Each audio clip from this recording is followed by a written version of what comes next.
অসীম নীল সমুদ্রের মাঝখানে একটি ছোট দ্বীপ। সেখানে থাকত একটি সাদা সমুদ্র পাখি। সে তার দল নিয়ে একটা পাহাড়ে থাকত। একদিন সমুদ্রের উপর দিয়ে যাওয়ার সময় ঝড়ে পাখিটা দল থেকে আলাদা হয়ে গেল। ভেসে ভেসে একা সে পৌঁছালো একটা নির্জন দ্বীপে। চারদিকে শুধু পানি, পানি আর পানি। কোনো গাছ নেই, কোনো ফল নেই, এমনকি ছোট মাছও চোখে পড়ে না। প্রথম দিন সে অনেক উঁচুতে উড়ে খাবার খুঁজল, কিন্তু ঢেনের নিচে শুধু গভীর অন্ধকার। ক্লান্ত হয়ে সে একটা ভাসমান কাঠের টুকরোর উপর বসে পড়ল। পেট খালি, শরীর দুর্বল। কিন্তু পাখিটা হার মানল না। সে বুঝল সমুদ্রে বাঁচতে হলে সমুদ্রকেই বন্ধু বানাতে হবে। পরদিন সূর্য উঠতেই সে লক্ষ্য করল, ঢেউ যখন পাথরে আছড়ে পড়ে তখন ছোট ছোট কাঁকড়া আর সামুদ্রিক পোকা ওপরে উঠে আসে।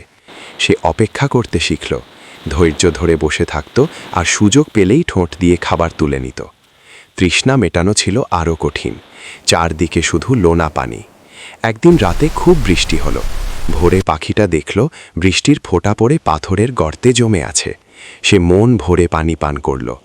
এরপর থেকে আকাশে মেঘ দেখলেই সে প্রস্তুত থাকত। এক রাতে প্রচণ্ড ঠান্ডা হাওয়া বইতে লাগল।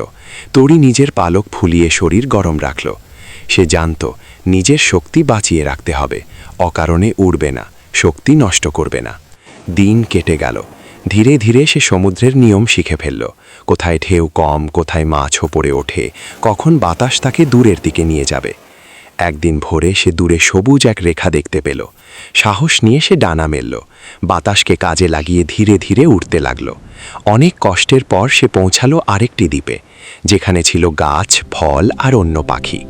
তরি বুঝল সে বেঁচে গেছে শুধু শক্তির জন্য নয়, তার বুদ্ধি আর ধৈর্যের জন্য। গল্পের শিক্ষা: জীবনে যখন চারদিকে কিছুই থাকে না, তখনও আশা আর ধৈর্য আমাদের বাঁচিয়ে রাখতে পারে।